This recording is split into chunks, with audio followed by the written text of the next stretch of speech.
Hey guys, hope everyone's doing good. Just want to do a quick video tonight on why you should add a second scramble button to your setup. The main reason why I did this was a lot of races now are going off the trailer, like no test passes. So if you're not really familiar with the surface, it's pretty easy to get your tune a little off. The way I'm using two scramble buttons is I have one that's going to add boost and one that's going to take boost away. And the way I drive the car is if I think the track's going to be shitty, I'll cover the negative scramble button with my thumb. If I think this track's going to take a little more than my tune, I'll cover the positive scramble button, so it'll add boost. Basically, I just have two buttons on my wheel. One is my bump button and my add boost scramble button. If you're not using one button for your boost and scramble, you should look into that because it's super easy to do with Holley. Just make a quick advanced table and you can use one button to do a couple different functions. And then my other button, I just have a negative symbol on it and I just use that to take boost away. And then you just configure it all in the advanced tables. And like I say, I just cover that with my thumb when I launch the car. And whichever one I think it's going to maybe be, could be anyone's guess. But I just cover whichever one, and I'll just show you how it works in the Holley. So basically, if I hit the positive scramble, you can see it's adding. I got 3 pounds of boost on it right now. And then if I hit the negative scramble, you can see it's pulling 2 pounds out. So this is the advanced table for my negative scramble button, for lack of better terms. That's what I call it. But you can see basically it's a boost offset, which is referencing the voltage to the negative scramble button. So once it gets over about 9 volts, once it sees 9 volts from the negative scramble button, it offsets the boost by whatever I've got it set at. I've got it pulling 2 pounds of boost, which I find works pretty well. But you can see you hit the negative scramble button and it jumps down, pulls 2 pounds of boost from your target boost. But you can see same thing on the regular scramble button. Boost offset going off the voltage from the scramble button.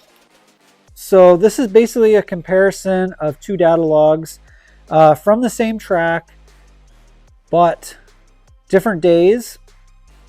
One day being when the track was really good, best I've ever seen it there. And the second one being from a day when they had scraped the track, so it was really poor, worst I've ever seen it. And you can see my target boost. I had a lot hotter tune in, obviously, when the track was good. You can see it blips up right here. That's where I actually got on the positive scramble button to add some boost. And you can see on the other run where the target boost drops off, where I hit the negative scramble button. And it's interesting because if you kind of look at the blue line, that's my drive shaft speed. The dotted line being the really good run, nice clean run, and the solid line being the not so clean run. Basically, if you look here about just over half a second into the run, you can see the drive shaft speed starting to get away. It was starting to make a lot of wheel speed. Still kind of under control, but more wheel speed than you would want. Enough so that I felt it in the car. And you can see I hit the negative scramble button here and pulled 2 pounds out of it. And you can see the drive shaft curve kind of flatten out and get back under control. And just to show you how fast things happen, that's half a second into the run where the drive shaft gets away. And before a second and a half, I've hit the negative scramble already. I felt it in the car. And then by 2 seconds, actually probably just over a second and a half, it was back in shape.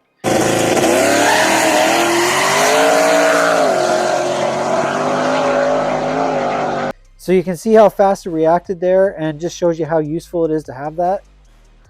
So the biggest thing is just keep the buttons close on your wheel so that you can kind of operate whichever button you need quickly. Basically, I think if you're doing no prep, like I said, anytime where there's no test passes right off the trailer, This is something that's going to be really handy for you guys. And don't go buy my like 2 pounds or 3 pounds. You really just got to do a little bit of experimenting with the car and see what actually makes a difference without really just killing it. Like, you don't want to have 20 pounds on your scramble, or you don't want to be pulling 20 pounds. Like, you want a good number that's going to make enough difference to either get the car accelerating faster or get the wheel speed under control and get you going down the track. So that's really all I got for tonight. Just a quick video. That button really, I think, made a big difference for me this year. I used it a lot. We don't get out testing as much as we would like. So a lot of times we kind of show up to races, not really having a lot of experience on the surface. And I find the button really helps. Having both buttons really lets you either add or take away from your tune on the fly, and might get you through to the next round. So thanks for watching. Really appreciate it. Like, comment, subscribe, and have a good night.